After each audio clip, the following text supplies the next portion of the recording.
السلام عليكم ورحمة الله وبركاته. أعوذ بالله من الشيطان الرجيم. بسم الله الرحمن الرحيم. الحمد لله رب العالمين. اللهم صل على سيدنا محمد وعلى آل وأصحاب سيدنا ومولانا محمد في كل لمحة ونفس بعدد كل معلوم لك. أما بعد.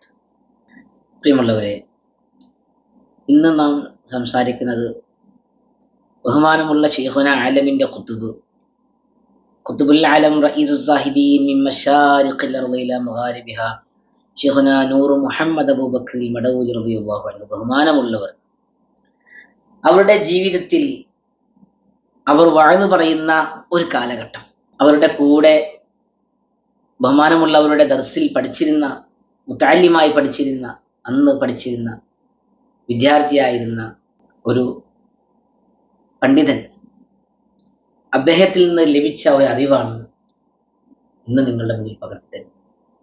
ബഹുമാനമുള്ള ശൈഖുനാന്റെ അദ്ദേഹത്തിന്റെ ഓർമ്മയിൽ അദ്ദേഹം പറയുന്നു, ഒട്ടേറെ പ്രാവശ്യം ബഹുമാനമുള്ള ശൈഖുനായുടെ പ്രസംഗം വഅദ് കേൾക്കാൻ ഇടവന്നിട്ടുണ്ട്. അപ്പോഴൊക്കെ ബഹുമാനമുള്ളവർ ഒരേ ഒരു ആയത്താണ് ഓതിയതൊക്കെയും, ഒരേ ഒരു ആയത്താണ്. തമാശ രൂപേണ ബഹുമാനമുള്ള ശൈഖുനയോട് അദ്ദേഹം പറയുക പോലും ചെയ്തു എന്നാണ്, ഉസ്താദിനാകെ ഒരു ആയത്തെ അറിയുള്ളൂ, അതിന്റെ മുമ്പ് അറിയില്ല, അതിന്റെ പിമ്പും അറിയില്ല.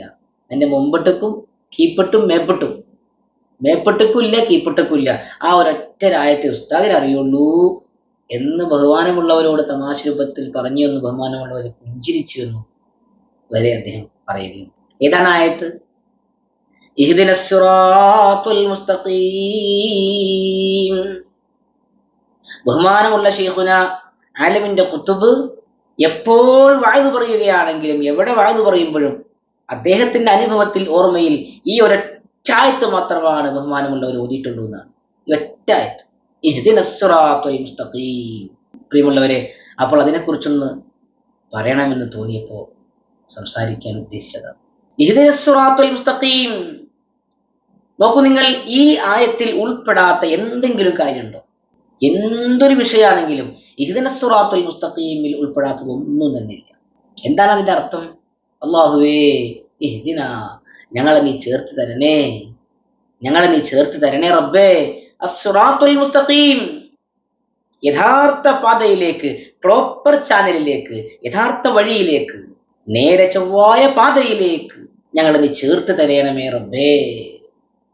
നോക്കൂ നിങ്ങൾ, ഇത് സ്യൂട്ടാവാത്ത, ഇത് ബന്ധപ്പെടാത്ത ദുന്യവിയോ ഉഖ്റവിയോ ശാരീരികമോ മാനസികമോ സാമ്പത്തികമോ ഭൗതികമോ ആത്മീയമോ ഏതൊരു മേഖല എടുത്ത് നോക്കിക്കോ നിങ്ങൾ, എന്തൊരു മേഖല, ഈ ആയത്തുമായി ബന്ധമില്ലാത്ത നിങ്ങൾക്ക് ഒരു മേഖലയും കാണിക്കാൻ കഴിയില്ല, ഒരു മേഖലയും കഴിയില്ല. എന്തുകൊണ്ട്? ഇത് ആമാണ്, ഒരർത്ഥാട്ടോ പറയണത്, ഒരർത്ഥാണ് പറയണത്. അർത്ഥം പല നിലക്ക് വെക്കാൻ കഴിയും, ഒരർത്ഥാണ് പറയണത്. നേരെ ചൊവ്വായ പാതയിലേക്ക് ഞങ്ങളെ നീ എത്തിക്കണമേ പടച്ചവനെ. ഒരു മനുഷ്യന്റെ ജീവിതത്തിൽ എ ടു സെഡ് എന്തിലും നേരായ പാതയുമുണ്ട്, വളഞ്ഞ വഴിയുണ്ട്. ഭക്ഷണം കഴിക്കുകയാണെങ്കിൽ അതിൽ നേരായൊരു മാർഗമുണ്ട്, നേരാവാത്തൊരു മാർഗമുണ്ട്. ഞാൻ ഒരു ഉദാഹരണം പറയാം. കക്കൂസിൽ പോകുകയാണെങ്കിൽ അതിലൊരു സിറാത്ത് മുസ്തഖീം ഉണ്ട്, നേരെ ചൊവ്വായ ഒരു പ്രോപ്പർ വേ, പ്രോപ്പർ ചാനൽ ഉണ്ട് കക്കൂസിൽ ഇരിക്കുന്ന ഒരു ചാനൽ കാര്യത്തിന്. ഒരു ഭാര്യ ഭർത്ത് ബന്ധത്തിൽ ഏർപ്പെടുകയാണെങ്കിൽ അതിലുണ്ടൊരു പ്രോപ്പർ വേ, ഒരു ചാനൽ ഉണ്ട്. ഒരു ബിസിനസ് ചെയ്യുകയാണെങ്കിൽ അവിടെയുണ്ട് പ്രോപ്പർ ചാനൽ ഉണ്ട്, ഒരു വേ, യഥാർത്ഥ വഴിയുണ്ട്. ഒരു കച്ചവടം ചെയ്യുകയാണെങ്കിൽ അവിടെയുണ്ട് യഥാർത്ഥ വഴിയുണ്ട്. ഒരു ക്ലാസ് എടുക്കുകയാണെങ്കിൽ അവിടെയുമുണ്ട് യഥാർത്ഥ വഴിയുണ്ട്. പഠിപ്പിക്കുന്നതിലുണ്ട്, പഠിക്കുന്നതിലുണ്ട്, കച്ചവടത്തിലുണ്ട്, വിവാഹത്തിലുണ്ട്. എന്തിലാ ഇല്ലാത്ത? യഥാർത്ഥമായ ഒരു വഴി എന്തിലും ഉണ്ടാവും, യഥാർത്ഥ അല്ലാത്തൊരു വഴി ഉണ്ടാവും. യഥാർത്ഥമല്ലാത്ത ഒരു വഴിയല്ല, ഒരുപാടുണ്ടാവും. യഥാർത്ഥമായ ഒരു വഴി എന്ന് പറയുന്നത് അതൊരു വഴി തന്നെയാണ്. അത് യഥാർത്ഥമായത് ഒന്നേ ഉണ്ടാവുള്ളൂ, ബാക്കിയുള്ളതൊക്കെ അതിന്റെ താഴെ വരും. യഥാർത്ഥമായത് പക്ക ക്ലിയർ ആയിട്ട് ഒറ്റ വഴി ഉണ്ടാവുള്ളൂ. പിന്നെ അതിനോട് യോജിച്ചുകൊണ്ടൊക്കെ ഇങ്ങനെ ചെറിയ രീതിയിലൊക്കെ അപ്പോഴും യഥാർത്ഥ വഴി ഒന്ന്, തെറ്റായ വഴികൾ പല നിലക്കുണ്ടാവും. അപ്പൊ നേരായ പാതയിലേക്ക് നോക്കൂ നിങ്ങൾ, നേരായ പാതയിലേക്ക് എന്ന് പറഞ്ഞാല് എന്താ അതിൽ പെടാത്തതുള്ളത്? ബഹുമാനമുള്ളവരുടെ ആ ഒരു ചിന്ത കൂടി ചിന്തിച്ചു നോക്കും. വേറൊരു ആയത്ത് ഓതേണ്ട ആവശ്യമില്ല. എന്തിലാണ് ഇത് സ്യൂട്ടാവാത്തത്? ഏത് വിഷയത്തിലാണ് ഇത് സ്യൂട്ടാവാത്തത്? ദുനിയാവിന്റെയോ ആഖിറത്തിന്റെയോ ഏതൊരു കാര്യം നോക്കിക്കോ, നിങ്ങൾ എന്തൊരു കാര്യം നോക്കിയാലും, ഒരു സോഫ്റ്റ്വെയർ ഡെവലപ്പ് ചെയ്യുകയാണെങ്കിൽ പോലും ആ സോഫ്റ്റ്വെയർ ഡെവലപ്പ് ചെയ്യുന്നതിൽ ത്വരീഖ് മുസ്തഖീമുണ്ട്, നേരായ പാതയുണ്ട്, നേരാവാത്ത പാതയുണ്ട്. എങ്ങനെ നമ്മൾ അതിനെ വ്യാഖ്യാനിച്ചാലും ഒരിക്കലും നമുക്ക് അവസാനിപ്പിക്കാൻ കഴിയില്ല. ഒരു ഇലക്ട്രീഷ്യൻ ആണെങ്കിൽ ഒരു ബൾബ് ഫിറ്റ് ചെയ്യുമ്പോൾ ആ വയറ് കൊടുക്കുന്നോർത്തുണ്ട് സിറാത്ത് മുസ്തഖീമുണ്ട്, നേരായ പാതയുണ്ട്, നേരാവാത്ത പാതയുണ്ട്. ആ വയറ് ചൊവ്വിന് കൊടുത്തില്ലെങ്കിൽ ആ ഷോർട്ട് സർക്യൂട്ട് എന്നൊക്കെ കത്തിപ്പോവും. ഒരു പ്ലംബർ അയാൾ സിറാത്ത് മുസ്തഖീമിൽ അല്ലാന്ന് വെച്ചാല് എല്ലാ സ്ഥലത്തും ലീക്കായിരിക്കും. പ്ലംബിങ് കഴിഞ്ഞപ്പോൾ നമ്മള് വെള്ളം കറക്റ്റായിട്ട് വരില്ല. എന്താ? സിറാത്ത് മുസ്തഖീമിലല്ല അയാൾ ചെയ്തിട്ടുള്ളത്. ഒരു വയറിങ് സിറാത്ത് മുസ്തഖീം ആയില്ലെങ്കിലോ അതാകെ ബുദ്ധിമുട്ടാവും. ഒരു ആശേരി ഒരു സാധനം പണിതു സിറാത്ത് മുസ്തഖീമിലല്ലാന്ന് വെച്ചാല് അത് ചൊവ്വാവൂല, അത് ഉപയോഗിക്കാൻ പറ്റില്ല. ഒരു മൊബൈല് സിറാത്ത് മുസ്തഖീം അല്ലെങ്കിൽ അത് കേടായിപ്പോ. ഒരു വാഹനം നമ്മൾ ഓടിക്കണു, അത് ഓടിക്കുന്നതിൽ ഒരു സിറാത്ത് മുസ്തഖീം ഇല്ലേ? നേരെ ചൊവ്വായ രീതിയിലല്ല ആ വാഹനം ഓടിക്കുന്ന, ഈ വാഹനം കേടാവും. ഗിയർ ഇടുന്നതില് സിറാത്ത് മുസ്തഖീം ഇല്ലേ? ക്ലച്ച് ഔട്ടാണ്ട് ഗിയർ ഇടാൻ പറ്റുമോ? ഗിയർ ബോക്സ് പൊളിഞ്ഞു പോകില്ലേ? അപ്പൊ സിറാത്ത് മുസ്തഖീം എന്ന് തെറ്റിയാൽ ഗിയർ ബോക്സ് പൊളിഞ്ഞു പോകും. വാഹനം ഓടിക്കുന്നതിലോ ചോറ് തിന്നുന്നതിലോ കുളിക്കുന്നിടത്തില്ലേ സിറാത്ത് മുസ്തഖീം ഇല്ലേ? ചൊവ്വിന് കുളിക്കണ്ടേ? ഒന്നെടുക്കുന്നിടത്തില്ലേ? നിസ്കരിക്കുന്നിടത്തില്ലേ? നോമ്പ് പിടിക്കുന്നിടത്തില്ലേ? ഹജ്ജിലില്ലേ? സക്കാത്തിലില്ലേ? എന്തിലാണ് ഇല്ലാത്തത്? നിസ്കാരത്തിലും നോമ്പിലും സക്കാത്തിലും ഹജ്ജിലും ദിക്റിലും സ്വലാത്തിലും ധ്യാനത്തിലും മനനത്തിലും ചിന്തയിലും വാക്കിലും പ്രവൃത്തിയിലും ജീവിതത്തിലും ഉടനീളവും ഓരോ സെക്കൻഡിലും ഓരോ ശ്വാസത്തിലും സിറാത്തും മുസ്തഖീമില്ലേ? ഇതിൽ നിന്ന് ഒഴിവായിട്ട് ഒരു സെക്കൻഡ് പോലും ഒരു വിഷയത്തിലും കാണിക്കാൻ സാധ്യമല്ല. അപ്പൊ ആ ദുആന്റെ വ്യാപ്തികളൊന്ന് ചിന്തിച്ചു നോക്ക്. ഇഹ്ദിനസ് സിറാത്തുൽ മുസ്തഖീം, പടച്ചവനെ ഞങ്ങളെ നീ സിറാത്ത് മുസ്തഖീമിലേക്ക് എത്തിക്കണേ എന്ന് പറഞ്ഞാൽ എല്ലാത്തിലും, എല്ലാ കാര്യത്തിലും. ആ ദുആ നിങ്ങൾ ചിന്തിച്ചു നോക്ക്. അങ്ങനെ ഒരാൾ ആയിക്കഴിഞ്ഞാലുള്ള അവസ്ഥ എന്താ? എല്ലാത്തിലും സിറാത്ത് മുസ്തഖീമാകാം, എല്ലാത്തിലും അതിന്റെ പ്രോപ്പർ ചാനലിലാവാം. അതാണ് അഷ്റഫുൽ ഖൽഖ് ത്വഹ മുഹമ്മദുർ റസൂലുള്ളാഹി സ്വല്ലല്ലാഹു അലൈഹി വസല്ലം. ഹബീബായ തങ്ങളെ അള്ളാഹു അങ്ങനെയാണ് കൊണ്ടുവന്നിട്ടുള്ളത്. എല്ലാത്തിലും സിറാത്ത് മുസ്തഖീമ, അതിന്റെ സമ്പൂർണ്ണ അവതാരമാണ് ഹബീബായ മുഹമ്മദുർ റസൂലുള്ളാഹി സ്വല്ലല്ലാഹു അലൈഹി വസല്ലം.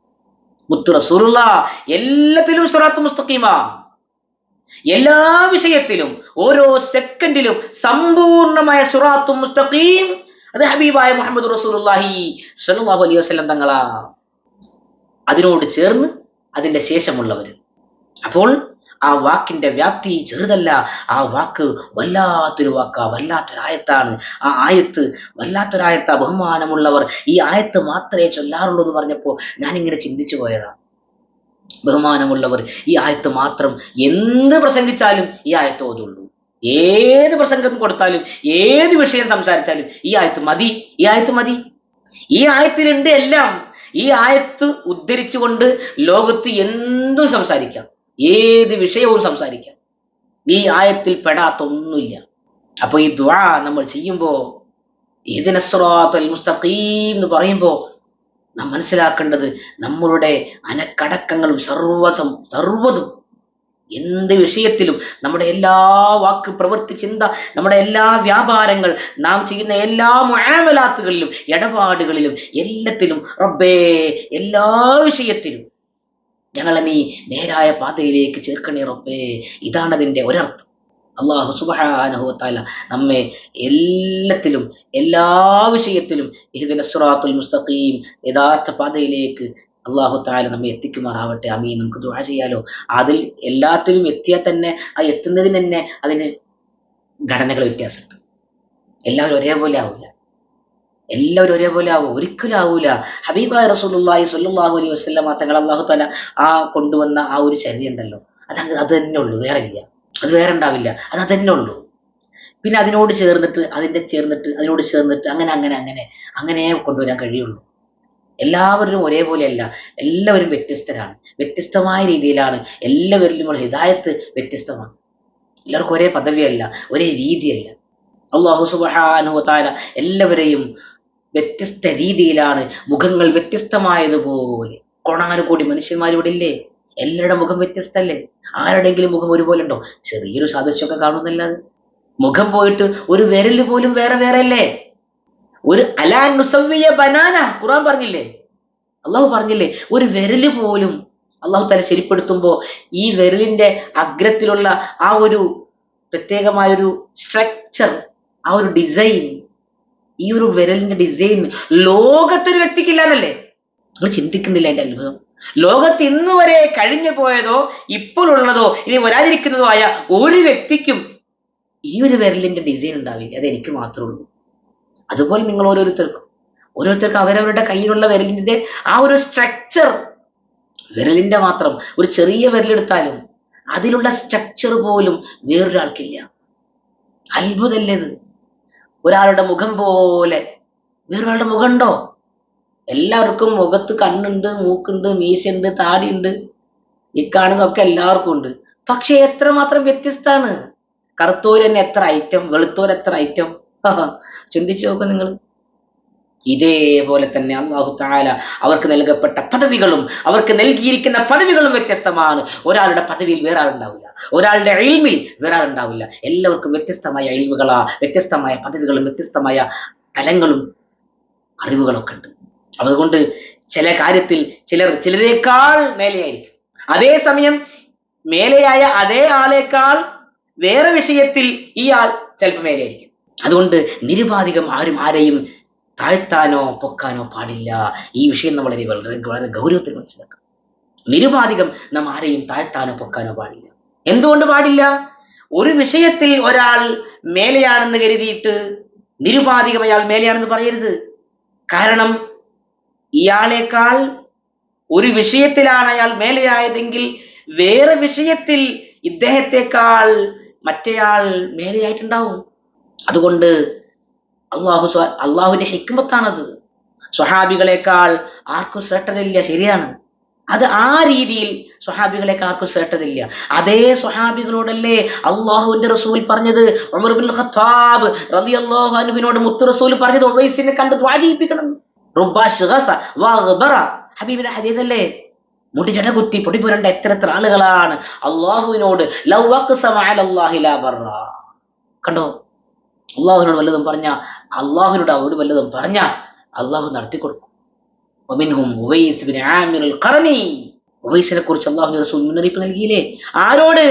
സ്വഹാബാ കിറാമിനോട് മുന്നറിയിപ്പ് നൽകിയില്ലേ?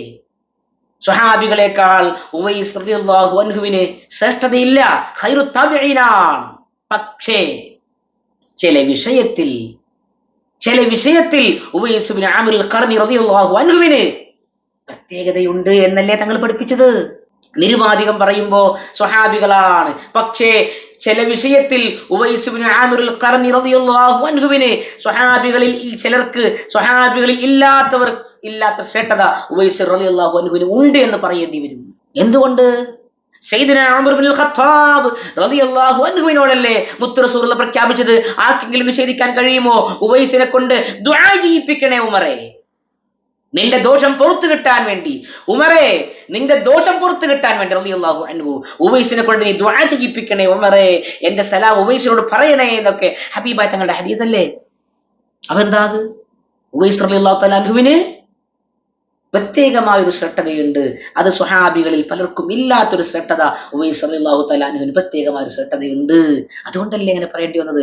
നാം കഴിഞ്ഞ ക്ലാസ്സിൽ പറഞ്ഞു, മൂസാ നബി അലൈഹിസ്സലാത്തു വസ്സലാമിന് ഇല്ലാത്തൊരു ശ്രേഷ്ഠത സയ്യിദുനാ ഖദർ അലൈഹിസ്സലാമിന് ഉണ്ട്. അതുകൊണ്ടല്ലേ മൂസാ നബി അലൈഹിസ്സലാത്തു വസ്സലാമിന് ഖദർ അലൈഹിസ്സലാമിലേക്ക് പോണ്ടി വന്നത്, ആ ഇൽമു പഠിക്കാൻ വേണ്ടിയിട്ട്. മൂസാ നബിക്ക് ഇല്ലാത്തൊരു ഇൽമു, ഒരു ശ്രേഷ്ഠത അത് ഖദർ അലൈഹിസ്സലാമിനുണ്ട്. എന്നാൽ നിരുപാധികം പറയുമ്പോൾ മൂസാ നബി അലൈഹിസ്സലാത്തു വസ്സലാമാണ് ശ്രേഷ്ഠത. മൂസാ നബി ഉലുൽ അസ്മിൽപ്പെട്ട പ്രവാചകനാണ്. പക്ഷേ ചില വിഷയത്തിൽ മൂസാ നബിയേക്കാൾ ശ്രേഷ്ഠത ഖദർ അലൈഹിസ്സലാമിനുണ്ട്. ഇങ്ങനെ നാം മനസ്സിലാക്കണം. അല്ലാഹു സുബ്ഹാനഹു വ തആല നിരുപാധികം എല്ലാവരെക്കാളും അലൽ ഇത്ലാഖ്, എല്ലാവരെക്കാളും എല്ലാ വിഷയത്തിലും എല്ലാ നിലക്കും ഒരാളാണ് ശ്രേഷ്ഠമാക്കിയത്. അത് അഷ്റഫുൽ ഖൽഖ് ത്വഹ മുഹമ്മദുർ റസൂലുള്ളാഹി സ്വല്ലല്ലാഹു അലൈഹി വസല്ലം, മുത്ത് റസൂലുള്ളാഹി തങ്ങൾ എല്ലാ വിഷയത്തിലും എല്ലാവരെക്കാളും എന്ത് കാര്യത്തിലും എപ്പോഴും എല്ലാത്തിലും സമ്പൂർണ്ണം ഹബീബായ മുഹമ്മദ് റസൂലുള്ളാഹി സ്വല്ലല്ലാഹു അലൈഹി വസല്ലം മാത്രമാണ്. ബാക്കിയുള്ളവരെല്ലാം അല്ലാഹു തആല ഇങ്ങനെയാണ് സംവിധാനിച്ചിട്ടുള്ളത്. ഒന്നിൽ അവർ മേലെയാണെങ്കിൽ അവരെക്കാൾ വേറെ വിഷയത്തിൽ വേറെ ആളുകൾ മേലെയായിട്ടുണ്ടോ? ഇങ്ങനെയാണ് സംവിധാനിച്ചിട്ടുള്ളൂ. നിരുപാധികം പറഞ്ഞുകൂടാ, നിരുപാധികം പറയാം. അത് അഷ്റഫുൽ ഖൽഖ് ത്വഹ മുഹമ്മദുർ റസൂലുള്ളാഹി സ്വല്ലല്ലാഹു അലൈഹി വസല്ലമ തങ്ങൾ നിരുപാധികം പറയപ്പെടാം. മുത്ത് റസൂലുള്ളാഹിനേക്കാൾ ഒരു വിഷയത്തിലും ഒരാൾക്കും ഒരു ജിന്നിനോ ഒരു ഇൻസിനോ ഒരു മലക്കിനോ ഒരു വലിയനോ ഒരു നബിയിനോ ഒരാൾക്കും തന്നെ ഒരു വിഷയത്തിലും ഒരു നിലക്കും ഹബീബായ തങ്ങളെക്കാൾ ശ്രദ്ധ ഉണ്ടെന്ന് ചിന്തിക്കാൻ പോലും പാടില്ല. ഈമാൻ പഴിച്ചു പോകും. ഒരിക്കലുമില്ല. അള്ളാഹു കൊടുത്തിട്ടില്ല, കൊടുക്കുകയുമില്ല, കൊടുത്തിട്ടില്ല. മുത്ത് റസൂലുള്ളാഹിനേക്കാൾ ഒരു നിലക്ക് ഒരാൾക്ക് ശ്രദ്ധ എന്ന് ആരും ചിന്തിക്കുക പോലും ചെയ്യരുത്. അത് ഹബീബിന്റെ പദവിയാ, പവറാ. ബാക്കിയുള്ളവരിലെല്ലാം ഇതുപോലെ സംഭവിച്ചിട്ടുണ്ട്. ഒന്നിൽ അവർക്ക് പദവി ഉണ്ടെങ്കിൽ ആ ആൾക്ക് തന്നെ മറ്റൊന്നിൽ പദവി ഉണ്ടാവില്ല. അത് വേറെ ആക്കാൻ കൊടുത്തിട്ടുണ്ടാവുക. സ്വഹാബികൾ തന്നെ നിങ്ങൾ നോക്കിക്കൂടെ? സ്വഹാബികൾ തന്നെ സയ്യിദുനാ ഉമർ ഇബ്നു ഖത്താബ് റളിയല്ലാഹു അൻഹു സംശയം എന്നാ ചോദിക്കേണ്ട ആരോടാ? അലി റളിയല്ലാഹു അൻഹുവിനോടാണ് ചോദിക്കാറുള്ളത്. കാരണം എന്താ? ഉമർ ഇബ്നു ഖത്താബ് റളിയല്ലാഹു അൻഹുവിന് കൊടുക്കാത്തത് അലി തങ്ങൾക്ക് കൊടുത്തിട്ടുണ്ട്. ശ്രേഷ്ഠതയിൽ ഉമർ ഇബ്നു ഖത്താബ് തങ്ങളുടെ ശേഷമാണ് അലി തങ്ങൾ വരുന്നത്. ഓർഡർ അനുസരിച്ചാണ് ശ്രേഷ്ഠത വരുന്നത്. സയ്യിദുനാ അബൂബക്കർ സിദ്ദീഖ് തങ്ങൾ ആദ്യം വരും, ഉമർ ഖത്താബ് തങ്ങൾ, പിന്നെ ഉസ്മാൻ തങ്ങൾ, പിന്നെ അലി റളിയല്ലാഹു അൻഹു മജ്മഈൻ. പക്ഷേ ആദ്യത്തെ 3 ഖലീഫമാരിലും ഇല്ലാത്ത ശ്രേഷ്ഠത അലിയാർ തങ്ങൾക്കുണ്ട്. ചില വിഷയത്തിലുണ്ട്, ഇല്ലെന്ന് പറയാൻ കഴിയില്ല. അങ്ങനെ എല്ലാത്തിലും നോക്കിക്കോളി. ഏത് അമ്പിയാക്കന്മാരെ മുർസലീങ്ങൾ എടുത്ത് നോക്കിയാലും അവർക്കൊക്കെ ഇതുപോലെ ഏറ്റക്കുറച്ചിലുകൾ അള്ളാഹു വച്ചിട്ടുണ്ട്. അതൊരു ഹിക്മത്താ. അങ്ങനെ ഒന്നില്ലാതെ എല്ലാ നിലക്കും പറയാൻ പറ്റിയത് ഒന്ന് മാത്രം. അതാണ് യാസീൻ വത്വഹ വഹമീം അലിഫ് ലാം മീം കാഫ് ഹാ യാ ഐൻ സ്വാദ് ഷഫീഉനാ ത്വഹ മുഹമ്മദുർ റസൂലുള്ളാഹി സ്വല്ലല്ലാഹു അലൈഹി വസല്ലമ തങ്ങൾ മാത്രമാണ്. അല്ലാഹു സുബ്ഹാനഹു വ തആല ഇങ്ങനെയാണ് ലോകത്തെ സംവിധാനിച്ചിട്ടുള്ളത്. ആ ഹബീബിലേക്കുള്ള വസീലയായിട്ടാണ്, ആ ഹബീബിലേക്കുള്ള മാധ്യമമായിട്ടാണ് മറ്റുള്ള എല്ലാവരെയും അല്ലാഹു തആല ലോകത്തേക്ക് നിയോഗിച്ചയച്ചിട്ടുള്ളത്. അല്ലാഹു സുബ്ഹാനഹു വ തആല ഈ മശായിഖന്മാരെ, അമ്പിയാക്കന്മാരെയും ഔലിയാക്കന്മാരെയും ഒക്കെ സ്നേഹിക്കാനും പിൻപറ്റാനും അല്ലാഹു നമുക്ക് ഭാഗ്യം നൽകി അനുഗ്രഹിക്കട്ടെ എന്ന് മാത്രം പറഞ്ഞുകൊണ്ട് എൻ്റെ വാക്കുകൾ അവസാനിപ്പിക്കുകയാണ്. വാഖിറു ദഅവാനാ അൽഹംദുലില്ലാഹി റബ്ബിൽ ആലമീൻ. അസ്സലാമു അലൈക്കും വറഹ്മത്തുള്ളാഹി വബറകാതുഹു.